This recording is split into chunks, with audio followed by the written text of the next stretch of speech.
Everybody, Tony will hang out. Hey, What's going on? that was anticlimactic.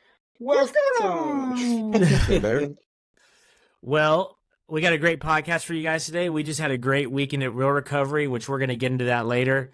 On the show, we got myself, I'm Landon, and with me are the Zacks. Hey. What's going on? All right.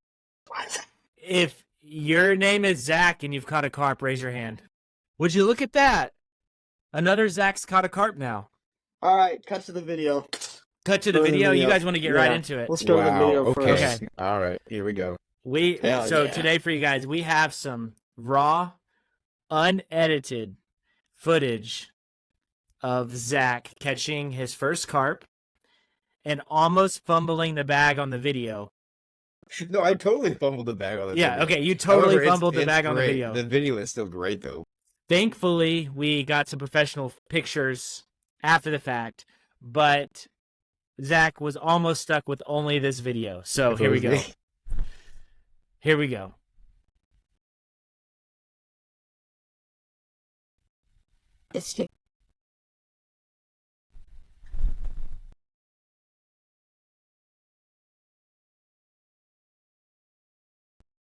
Ah.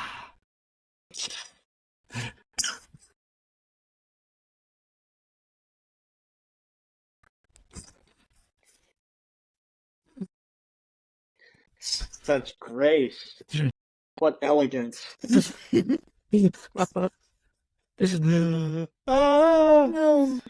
That was great. Guys, okay, I fought that fish for 12 minutes. I was like, how am I going to get a picture of, or a video of this carp? Oh my gosh. And then the carp literally swam out of the net at one point, and I was like, that's it. This is my moment, and it's gone. Nobody's going to believe me when I tell them that I caught a carp. And I was able to re-scoop it real quick. So it came out of the net, and then you re-scooped it. Yeah. Did you take the hook out of it before that happened? I did. Yeah, I did. Oh. You know what, though? You know what? I usually take the hook out. 9 times out of 10, and the reason is because of that. Twice this weekend, the same thing. So I told you my story where it took off with my rod, right? It happened again with Grant, but not quite as intensely. It didn't go as far, but I still had to pick up the rod and get it back in. That's how you break rods, dude. Pull the hook. Yeah, so I was like, I want to pull the hook, do the responsible thing, and I was like, it's tired, I'm tired, I'm just going to be able to pick it up, show it to the camera real quick, and let it go. And then I tried to pick it up, and it was like, I'm leaving, and it's like, swimming away. But fortunately, there was only so much it could go because I was in those little outcropping of the little rock channels, as I was able to skip it back up real quick. So walk us through the story, Zach. Give us the play-by-play. Okay. So I had, been fishing for it for probably about an hour, and I was coming upstream, and I saw a carp. And I was like, all right, sweet. And I had that fly, Zach, that you gave me originally. Mm-hmm. And what fly? Whatever Zach calls him. I don't know. When did I give it to you? Oh, when That you and I day. walked down there? Yeah. It's pretty small, and it has the hackle body. Wow, it's a headstand. Okay. And so I was fishing that, and I saw a carp, and I was like, okay, sweet. So I cast it, and the river I was in was real rocky and real wavy with these rocks. So the carp would kind of hide in these little channels of rock, eating the grime in between. But this carp was straight up, just tail up, face in the dirt, just getting after it, And so I cast my fly about 2 feet ahead of it, let the current take it down, and then right in front of it, I dropped my rod, right? And it was hard to see its face, so I just kind of guessed, and I set the hook, but I missed originally, and it got caught on the rock, and it snapped off that fly, and so then that fish, swam away. So I was like, oh, I was pretty disappointed. I just kind of sat and waited, because I had seen about 3 other carp in the area. And so I started walking a little bit more upstream, and maybe 5 feet up, there was another one on one of the edges of those rock face, and same thing, just face in the dirt, tail straight up. And so I did the same thing. I cast about 2 feet ahead of it.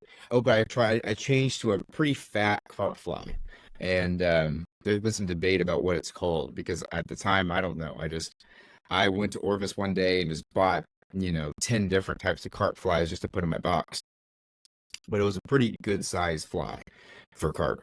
And so I cast about 2 feet ahead of it, and it was, going downstream. I dropped it right in front of its face, and then I saw the fish, and he just barely like shifted. You know what I mean? Just enough, kind of like shifted to the right to kind of like move towards where the direction my fly was, but maybe millimeters. And the second that happened, I set the hook, and sure enough, he took off and was running. And I had my 5-weight, my Axiom 2 5-weight, and it put a nice bend to my rod. And I was in this point where it was between like 2 sets of ripples, maybe like 50 yards apart. And so it ran downstream at one point, and then I was able to fight it, and then went upstream at one point. Meanwhile, I'm trying not to fall because of the way the rocks are. And then it did that thing where like you pull it up and it surfaces, and you're like, oh, sweet, it's tight. I'm about to net this fish. And it's like, nope. As you like pull it in towards your net, but the second it saw my net, it did that thing that I never experienced. And I was like, it took off again. It went straight down, and it probably did that 2 or 3 more times before I finally was able to, as I was bringing it up to me, I scooped around it, and it went away from me, and it swam right to my net. And so then at that point I was exhausted. My adrenaline was pumping. I was literally shaking just from like how excited I was. I'm sure I was screaming.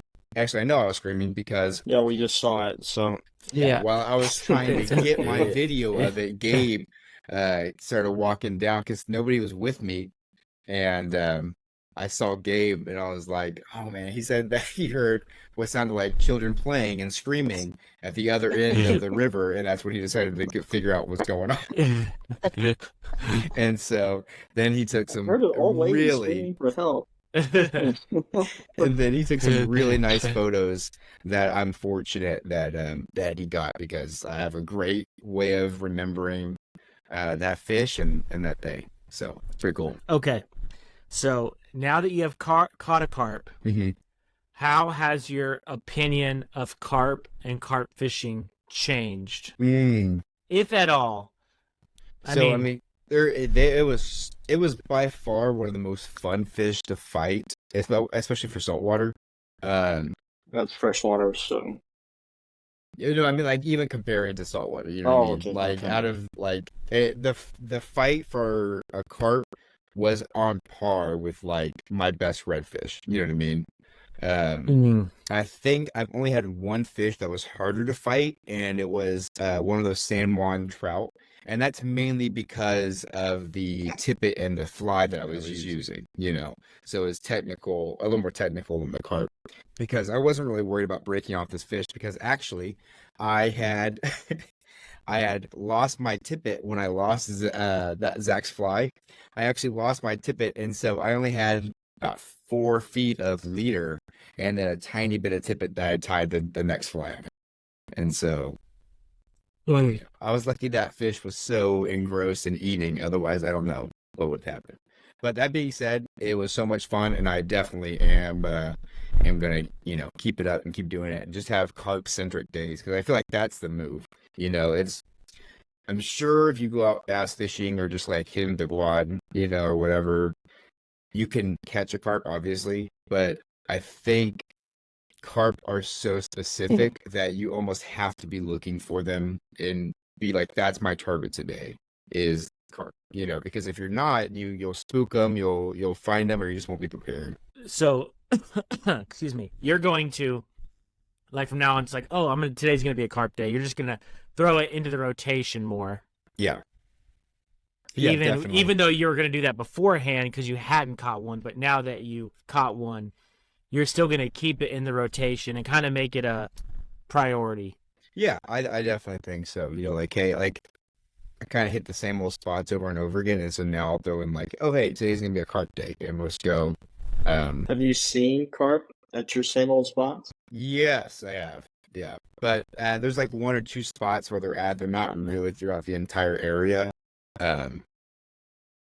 And so So you think. I think exactly right. Like if I'm out there bass fishing, all I know is I'll see like a little dust plume ahead of me. And I'm like, oh, I spooked that one. You know what I mean?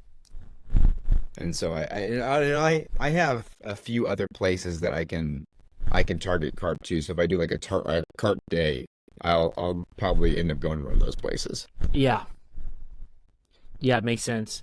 Harris, do you want to talk about your carping adventures over the weekend? Because you had a pretty good weekend as well. Yeah, I caught some. Not a lot. I was excited as his stories. 3? You caught 3? 5. You caught 5 over the weekend? Yeah. Got 5. Yeah. What's up? Because I thought I had heard that you caught, like on Thursday, maybe caught 1, and then Friday morning caught 2. And then Saturday I caught 1. And then Sunday I caught 1. Oh. Yeah. Nice. Saturday I caught one like in the same area Zach caught his, which was a discovery. Motherfucker.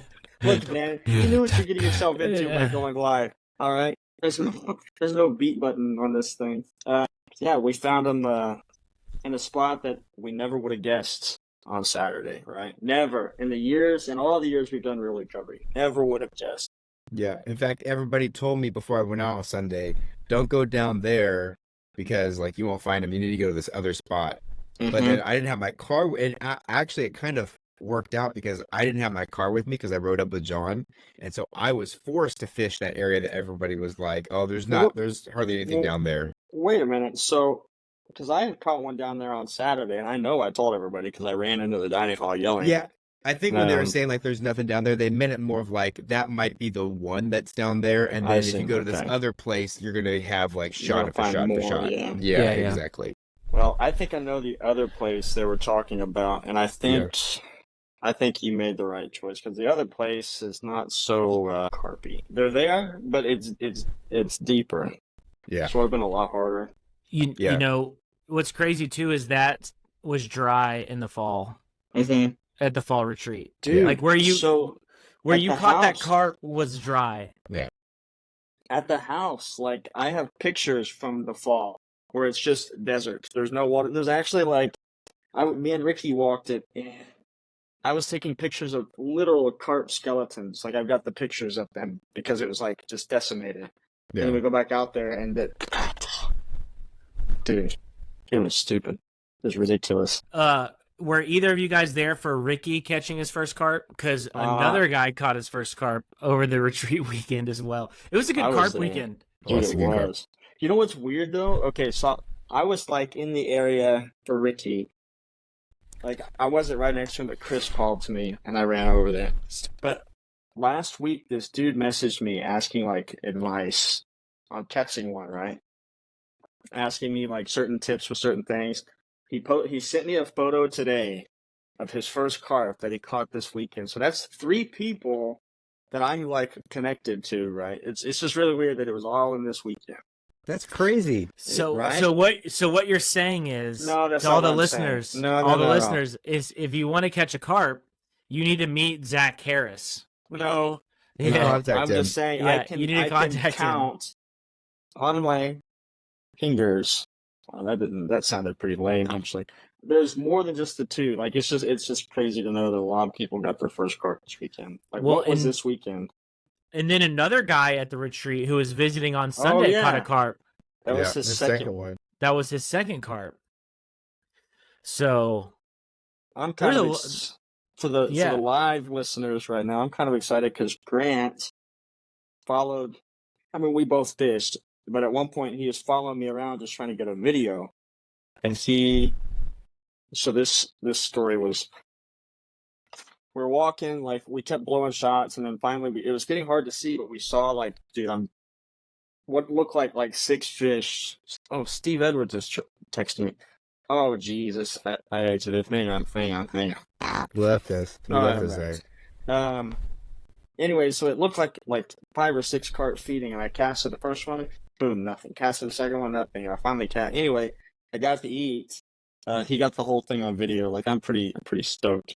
He's going to drop it. I think he's going to edit it tonight and drop it tomorrow. It was Okay, awesome. nice. Yeah, Nice. That's awesome. I'm pretty excited to see that. Anyway, yeah, that guy. What's his name? I forgot his name. I don't know. But he He caught. was there as like a potential donor for Yeah. Real Recovery. Something tells me he doned. I I think so. Is that what they call it now? Totally. Don't. Yeah. Don't dig. I did that on purpose. All right. Don't make me feel stupid. So why don't Zach, why don't you walk us through like your retreat weekend as far as like the actual because all of this we've been talking about wasn't like activities in the retreat, they were extracurriculars. So Yeah. why don't you talk about what this retreat meant to you and talk about your participant and your time with your participant, kind of what you took away from this retreat. Yeah. So Saturday I show up and Gabe had actually kind of pulled me aside and said, "Hey, like there's one guy at this retreat who we're gonna set up with a buddy and you're gonna be the guy who fishes with them." And I take that as I'm pretty proud that the people who run Real Recovery think of me like that. And so when I got there, we met him on Saturday morning, and it was the first time I had fished with somebody who was not in remission. Most of my other participants have either had like a light form of cancer, or like a low stage, or they were in remission and they were doing pretty good. This is the first time I had somebody who was pretty far along, had a pretty aggressive form of cancer. They had a brain cancer. And so because of that, they weren't really mobile. Like, he was mobile, but not really. Didn't have a lot of energy, didn't have a lot of strength. And so the guys who lead Real Recovery had the idea that when he fished, we were going to put him in a certain area because it was easier to access. And they had got one of those, I forget the actual name, but like one of the Float float tubes. Yeah. And so my participant, he had to use a walker everywhere he walked just because of his lack of mobility. And before I go too much further in the actual fishing part, the other thing that stood out to me is because his cancer progressed so far, his dad was there with him the whole weekend, taking care of him because he needed so many different types of medicines. He needed so much care that the only way he was even allowed to go is if somebody had kind of stepped up to do that for him. It kind of touched your heart seeing this dad, who, was in the military for 30 years. And actually, when I first met him, he was behind the food line, actually serving us breakfast Saturday morning. And I just thought he was a new guy who worked for the camp. And then all of a sudden, I'm sitting next to my buddy, and that guy comes and sit next to us, and it says, "Oh, like, how you doing, son?" and all that kind of stuff. And I was like, "Oh, so this is his dad, But his dad just really showed, like, dropped everything to make sure that his son could be a part of this weekend because he knew how special it was, and they really all jumped through hoops to make sure that my participant could be there this weekend to take care of him. So anyways, we get to the river Saturday morning, and we hit these stairs to get to the river, and he's able to scoot himself kind of one by one down there. And I was able to get his float tube set up in the river, ready to go. We kind of walk him out to it. We get him in his tube, and man, it was awesome. Like, the river was flowing, and it was deep enough to where I could move him around, and I could push him around in the tube. We could find a good spot, and then he could plant his feet, so he felt secure still.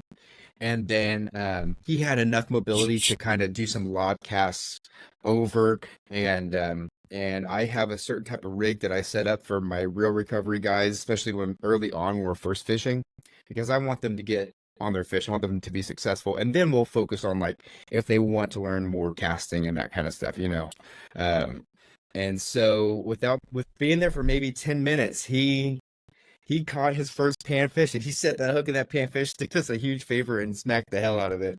And and he brought that fish in, and man, he lit up. Like, even his dad didn't go with us to fishing, and when we got in the car, his dad was like, "Hey, like, you're gonna get out there, like, be patient, but this is your mission today. You're gonna get out there and you're gonna do it, and you're gonna accomplish it." And it was pretty cool to see him pulling that fish as quickly as he did. And then it kind of just kept happening for him. We get a bite and he'd be able to set it. And there was a couple times when he'd get a bite and he'd set a little slow, and so he'd miss a couple fish. But that morning he ended up catching 4 panfish, and then the last fish he caught right before we had to go in, he pulled in a little catfish too.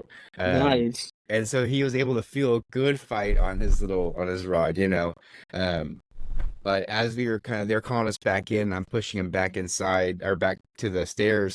He's just like, "Oh man," he's like, this was great. He was like, "This was one of the best things." He's like, "I love this." He's like, "I grew up regular fishing, but like, there's just something about being out here and fly fishing that is special, And that was pretty cool to kind of see that.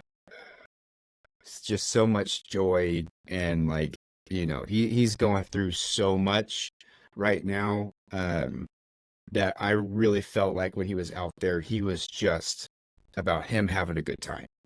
That's what he was doing when he was out the water. Yeah. So we went back to lunch, and then I could kind of tell, like, I've had a couple participants before when they kind of get tired and they like, "I need a break," and I could just tell that he probably wasn't going to fish again, because then we went to lunch, and he just seemed kind of like just tired. We'd fished hard for a few hours, and it takes it out of you more than you think. And so he was like, "Hey," he's like, "I'm going to rest a little bit. Then let's tie some flies and then we'll see what happens." Yeah. And so and he worked hard to get up the stairs because I was helping you guys up the stairs, and he worked his butt off just to get to the river and then back out of the river. Yeah. For Yeah. sure. Like, Literally. and you could tell he wanted it so bad. Oh, yeah. Yeah, because there's probably 20 stairs, and every single step he stopped and he is counting down and he is giving it almost everything he has to get up the stairs. Mm-hmm. And so, yeah, we tied flies for about an hour Saturday afternoon, and then he, after about an hour, he was like, "Hey, like, I just need to go rest." So he went back to his room, kind of rested, and then we had dinner together, and that was Saturday. And then Sunday, we got there, and some stuff had come up, and then he and his dad had to leave in a pretty quick manner Sunday morning. Yeah. And so, we were still able to do our real recovery kind of goodbye with him. It was just me, him, a few members of staff, and a few buddies. And I was really happy that we were still able to do that, because even though he had to leave kind of quickly, just because it really kind of gave closure for that whole weekend. And his dad and even him were just like so happy and so thankful. And it was just it was a unique one for me. Like, I won't forget this specific retreat, just because of being with him and all the people who worked so hard to help him. And he worked really hard too. Like, it was just, I don't know. Yeah, it was a good experience this weekend. What did you learn?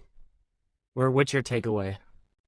The biggest thing I think is, so like when I do like all my coaching stuff, they have this really big idea they call like servant leadership, right? Which is like this idea that you lead by serving everybody around you, And I definitely saw that through his dad, from the way that he was literally serving us breakfast and not making it a deal, Saturday morning, to just like his whole weekend was just so focused on making sure that his son was taken care of, but his son was also having a great time and there for the right reasons. And so I think just taking that like everything you can, like making sure that you are taking care of the people you have the ability to take care of. Yeah. No, for sure. I think that's great. So I'll go into mine next. So my fishing buddy was someone that I knew, and that my participant was someone that I knew, and someone that I invited to come out. And he had very early was just diagnosed with prostate cancer. So he doesn't even have a treatment plan yet. So it's still like very fresh. So his kind of emotional state was maybe different than other people that I've worked with before, being like so new. There's kind of like he has a lot of anger and a lot of frustration going on, kind of the unknown, because they don't know what the treatment plan is yet. They're still doing a lot of testing. And so man, we honestly we had a great weekend. We caught tons of fish. We tied flies. Then he went and caught a fish on his own fly that he tied, which was awesome, which was really exciting. He really took to the fly fishing and was like, really wants to get after it. I told him that we would go fishing one more time before I moved together. So we're going to try to get that scheduled and go out and go fishing. And I really think he got a lot out of it, especially with there being a lot of guys there with prostate cancer who were post-treatment, and him being part of the courageous conversations and kind of being able to see the other side. Because we had a conversation, we were driving home, where he was like, he had told me that that it was good for him to see guys that were like treating or post-treatment, and that they seemed okay and accepting of the fact that he had cancer. And although he wasn't there yet, that he hasn't like fully accepted it. It was good for there to be guys that had accepted it, and he know that he would be able to. I was also kind of concerned about him. I didn't know how it was going to go with him going on the retreat for two reasons. Is that before when I had invited him and told him it was Camp Capers, he actually had a bad experience at Camp Capers before, and so it was something not real recovery related, something completely different. So he was kind of nervous about going back out to Camp Capers. And obviously he's really glad that he did, because this totally removed that bad experience. Okay. And then the other thing is he's a PhD psychologist. So I call him Dr. Doug. And he's a psychologist. He does what Dr. Bill does on the Bill is a psychologist. So I was kind of concerned, like, I don't know, I kind of felt like, well, what, like he does this every day for his job. Like, is he really going to get out of the conversations? Because I know it's different when I don't know. I felt like it may be different because he's a psychologist and wouldn't get as much out of it because he kind of, I don't know, knows the quote unquote tricks of the trade. Or maybe even be a little more critical or maybe even be a little critical or analytical of it. And so I just didn't really know what to expect. I really wanted him to go, and I thought it would be beneficial because, I knew that he had cancer. I knew he was having a hard time with it, and so that's why I really wanted him to go out. But I'm really glad that he went, and another thing is he works a lot, which I think a lot of guys can relate to, and he kind of broke down with me at the end right after the closing ceremonies, and was like, I always, with being a psychologist, he always is taking care of other people and never takes time for himself, and that he really needed this weekend. And he was able, for the first time that he can remember, to be completely detached from work and enjoy himself and go fishing and be outside. And he got a lot out of the conversations, and he built up a great relationship with Dr. Bill. And so I ultimately, going into it, I was really nervous about, him going on the retreat. Ultimately, I thought it would be good, but I was kind of nervous. I don't know why. But coming out of the retreat, totally beneficial. It was awesome. I'm so glad he went, and that we got to hang out and fish together. So you were nervous. Is he somebody, don't answer this if you're not comfortable, since we're live and all. Is he somebody that you've known for a while? No, not very long. Okay, so I'm nervous. That's interesting. I was more nervous because once he told me he had a bad experience at Camp Capers and was hesitant for that reason, Yeah. that made me nervous. And then the other thing that made me nervous was that he's a psychologist. So I was nervous that he would go and that he wouldn't get out of the courageous conversations what other people get out of the conversations. And those two things combined, because he had a bad experience at Camp Capers, combined with the fact that maybe he wouldn't get a lot of the courageous conversations, that made me nervous, maybe about him going on the retreat. And I don't know if like my nervousness is valid, because it just seems like everybody that goes just loves it, but that's kind of how I was feeling going into it. If that makes sense. Interesting. Yeah, no, I think it makes sense. Like Jeff Hedges I invited on the retreat, no nervous. Like other guys I've invited on the retreat, like 100% I knew them going on the retreat was going to be 2 thumbs up. So do you Like, think you were no nervous hesitancy. because you told him how great it was and how he's going to love it, and there was this chance That it that wouldn't meet expectations? that it was going to be miserable for him, you know? Yes. Is that you think? Okay. Although a small chance, there was maybe a chance. There's always the chance. Yeah. That makes sense. Yeah. Okay. Yeah. Wow. So That's cool. Mine was just kind of a normal, real recovery. You know, I didn't have anything. Not that I don't want to downplay it. Not that it wasn't, special. They're all special, right? But this one was, like Zach. I don't know. I think I got more from my participant than he got from me this time, if I'm being honest with you. why do you say that? Can you walk me through that? Well, he was just kind of like, cool, whatever happens, happens. There's nothing I can do about it. And I'm the type of person that if something happens, I battle plan. Like I gotta figure out what's wrong right now, otherwise I'm not gonna be able to sleep tonight. You know what I mean? But he was like, whatever.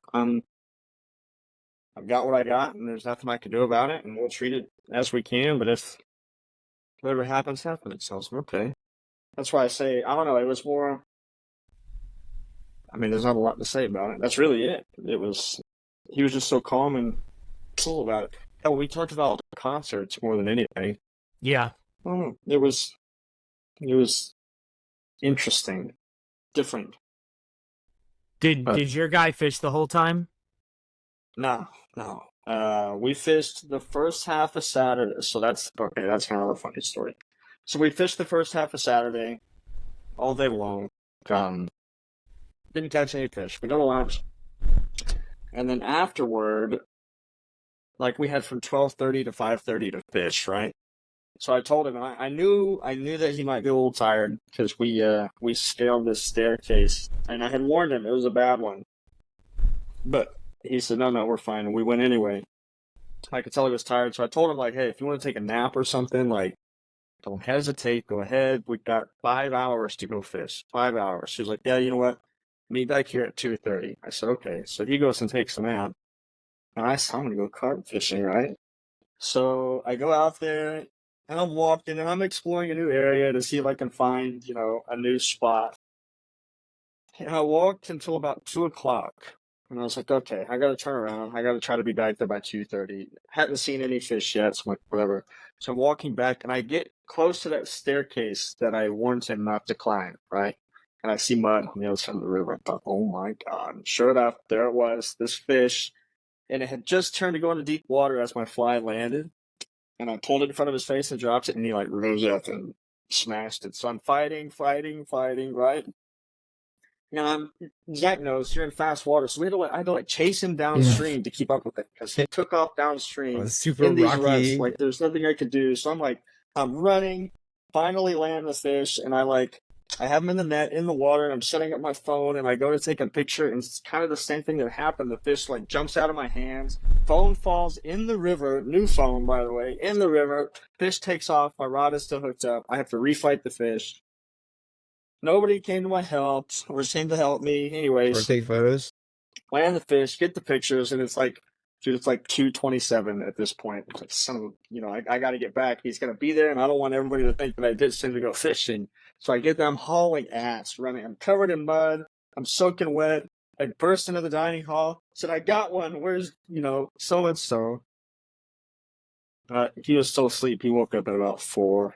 So I rushed all the way up there, like out of breath. Not for nothing, but he was still snoozing. So anyway, but So yeah, did so y'all? we didn't go fishing again on Saturday. We actually didn't on Sunday either. He just kind of wanted to chill and tie flies and hang out. Did y'all catch a fish? Yeah, we did at the very end. So You know Saturday what? We morning, did go fish on Saturday. We fished the afternoon. I you guys forgot. Yeah, fished 'cause like the 3:30 or last hour and a 4. half. Yeah. Okay, Um, okay, yeah, and we caught a fish that evening. Right? Like it was okay. like 5 o'clock. He caught a fish, and he insisted, and it was a sunfish, a little 3-inch sunfish. But that's fine. It was his first fish, and he insisted that the fly is shown in the picture. So he held it by the fly, and dumbass over here didn't think that it was a barbless hook, and the fish like wiggled once and came off the hook. So no fish picture, but he caught one. I promise you, he did. But yeah, it was cool. It was funny. I forgot what it was like having like 12 participants Oh, because it's it's great. totally a different vibe than when you have 4. And I forgot that, like when you have 4, I think they get so close with each other. They kind of want to outcompete each other on the river, and so they're all like, let's go, let's go, let's go. But when you have 12, you get like one guy who's like, I'm just gonna take a nap, and then you have another guy who's like, it sounds like a good idea. Like I'm gonna be taking a nap too. So then I think we ended up with like over or almost half the guys ended up, resting Saturday afternoon. Dude, I will say, like, normally the past 3 or 4 retreats, right? Like, you get to know everybody because there's Yeah. 7 participants. We already know each other, so we meet all Yeah. the participants, and it's like this one giant group. I didn't meet everybody this time. I mean, you No. don't. There's no way. You don't have time. Everybody's No. scattered everywhere, all over this place. But you know what's funny Nice. is that like I don't even think I met hardly any other participants. Like I think maybe one. So it was funny. It's like when there's that many, it's almost like it's overwhelming. There's so many, so you really just kind of get to know your participant. I met 2 other participants, but that's only because they were like riding in my truck Mm. down to the river. But yeah, I think it was a cool one. It was fun. This is the first one that I went to bed before midnight. Well, midnight, not on Saturday. So we were tying flies. Mm-hmm. Yeah, you guys went to bed like 2 a.m. Saturday night. Yeah, Well, I'm not saying anything. I'm not. I thought there was saying it. maybe something else, but I'm not trying to start Okay, you know what? podcast Actually, beef with Gabe. I am gonna say something. Hang on. This isn't beef. I gotta come clean on something. So last night, Ooh. Gabe sends us pictures. Right? He sends us some of the pictures that he took at the retreat, and in the group chat with everybody, including Mike Torres. Mike, I really, really hope you're watching this. And I said, after Gabe sent the pictures, I said, wow, Gabe, those are great. You should really consider being the photographer at the retreat, which is normally Mike's job. And then his little bubble popped up, and it never popped up again after that. But I wasn't done typing. What I followed up with was, if one of you guys was at one end of the river, one of you guys was at the other, blah, blah, blah, like more good shots would get taken because you're there for more of the moments. But Mike didn't read that, and I don't want Mike to think that I want Gabe to replace it. The damage is done. I know, right? Mike, please, Mike. That's not what We can't have just Mike. We need Mike and little Mike, Mini Mike. Little Mike sounds funnier. Little. Yeah, I think it was Little Mike. I think Little Mike was what we decided on. Oh, okay. I wasn't part of the voting process. That whole story wasn't just for me to throw a punchline, by the way. That story was real. The punchline was just the cherry on top. Oh man. So Zach, you brought a topic for us to discuss. I'm intrigued. Yeah, I just didn't, I didn't know how much time we were gonna have to talk about our stories. We kind of we got time now. We've talked about, hey, like let's kind of return to a old form a little bit. So I did, and I didn't do too much research, but I figured, hey, let's start bringing maybe 1 or 2 kind of big topics that's going on in the outdoor fly fishing world. So right now, there is a bipartisan Explore Act that passed the House of Representatives, so still needs to go to the Senate, and then it also needs to go to President Biden to sign.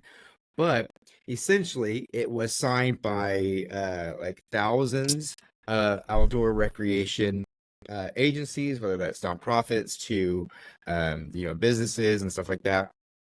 And their goal is to make it easier and more accessible for people to get licenses, for people to get for guides and outfitters to get licenses, but also just for visitors to access public land and access new trails, as well as making it easier for veterans and the disabled community to get outside as well. So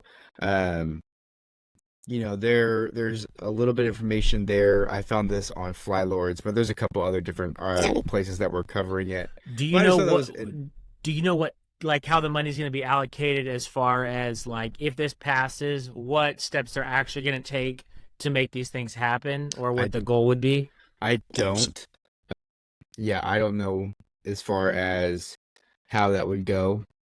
See this, but I don't. I'm sure I could find that out and figure out where the money come from. But I'm sure we spend money somewhere else that we probably spend too much money in a different area, that if we could encourage people to get outside or make it easier for families and people to get outside, I think that would not be money poorly spent. Yeah. Well, here's my thing. I am of the opinion that the more people that like going outside and spending time outside, the more people are going to realize that our wild places and our wild animals that we like to fish for and we like to hunt and that we like to take pictures of and that we like to observe are going to have, if more people enjoy those things, there's going to be more money for habitat and public lands and all of those things. And, I'd like to think that the more people that obviously spend time outside are more people kind of on the side of keeping wild places wild and doing outdoor things. And if nobody spent time outside, then would just be everybody would be in a big city. So the U.S. would be one metro city if we didn't. Yeah, no, I agree. Yeah, right? yeah. And I'm kind of like you. Like the more people who have access to it, the more people are going to want to spend. Plus, to be honest, like the outdoor industry is already such a like a profitable area. You know what I mean? Like it's crazy how much money that brings in. And so I don't know. I think there's also a huge population of people who just either don't know how to access the outdoors or it's unaffordable for them, And so I think in any way of making that easier, making it, I don't know. I think that's always a good thing, Yeah, agreed. I would maybe next week, Zach, we follow up on like maybe how much money they're looking to allocate and how that money is going to be allocated into different resources or ideas that are in the bill. Mm-hmm. That would be cool. I'd be curious on that, like what they're actually going to do or what the plan is. Because I don't know how you guys feel. Well, I don't know that I would say that. I feel like it's generally fairly easy to access the outdoors. You also look at who you are, your demographic, stuff like that, because there's a huge section that is not like that, No, I agree. But even like if I'm just thinking of myself as like someone who's never been outside, and let's say I live in San Antonio, Texas, like we have some state parks that are reasonably close, and they're a day pass is a reasonable price. We also have like Texas Parks and Wildlife. There's a bunch of ponds in town that people stock or that they stock with catfish and trout. Yeah. Blah, blah, blah. Oh yeah. So I'm not saying that's just overall 100% easy, but I would just say generally easy if you're looking to spend time outside. Like obviously I'm looking to spend outside, so I'm going to go to the Texas Parks and Wildlife website. I'm going to research. I'm going to do all these things. But if I was someone who wasn't interested in being outside, how accessible is that information? And then, maybe if I didn't have a car, Like, does public transportation get you to some of these places and things like that? So Yeah. that's where I would be curious. And Texas is hard too because there's just not a lot of public land here. So, but you got to think in like Montana, it's like walk outside and you're on public land. So basically, Yeah. so. Gabe said, I think it's easily accessible but intimidating for people that have never experienced it. I think that would be the appropriate way to put it. Yeah. Yeah, I agree with that. Well, that was a great topic, Zach. Thank you. Do you guys think Euro Nymphing is worth doing?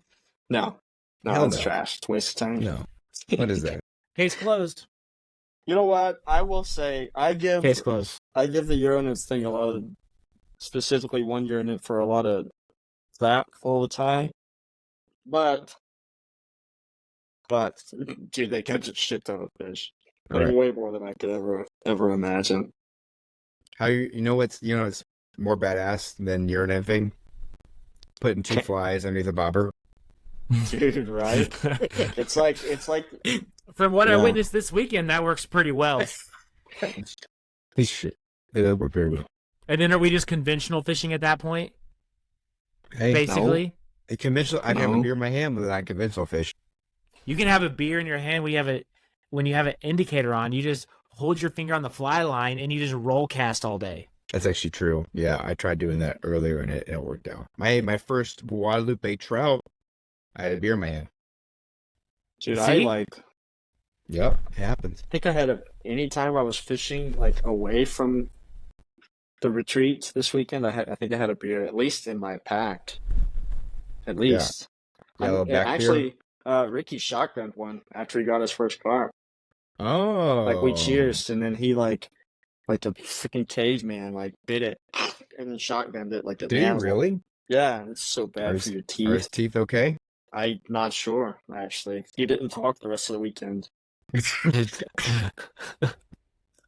That sounds about right. Yeah. Ricky, congratulations on your first carp. Dude, Yeah. Carp Brothers. I thought Right. never see him again. dude.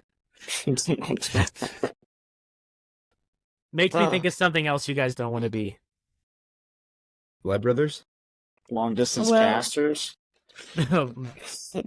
Oh, well. Sure, yeah. All of the above.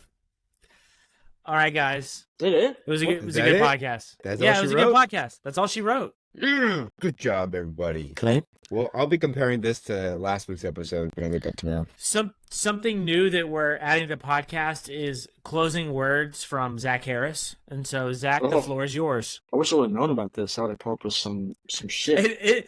It's And there's it's the not words. as fun. Those are It's- the words. It's not as fun if you know. It's more fun if I just put you on the spot. Everything that I want to say is like X-rated. I can't. I can't say it. Well, It's not what do fair. you, what do No, you want to say? I'm not doing it. Can you? I'm All not right, all doing it. right. Zach, I'll let you do our closing words. Mm.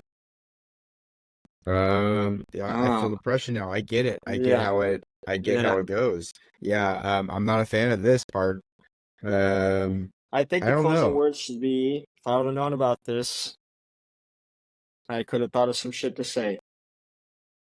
There you go. Hey, you know what? Having plenty of preparation time is key. Preparation is key. Preparation I is key. I like my definition better, my version better, but we'll Yeah. roll with it. That's true.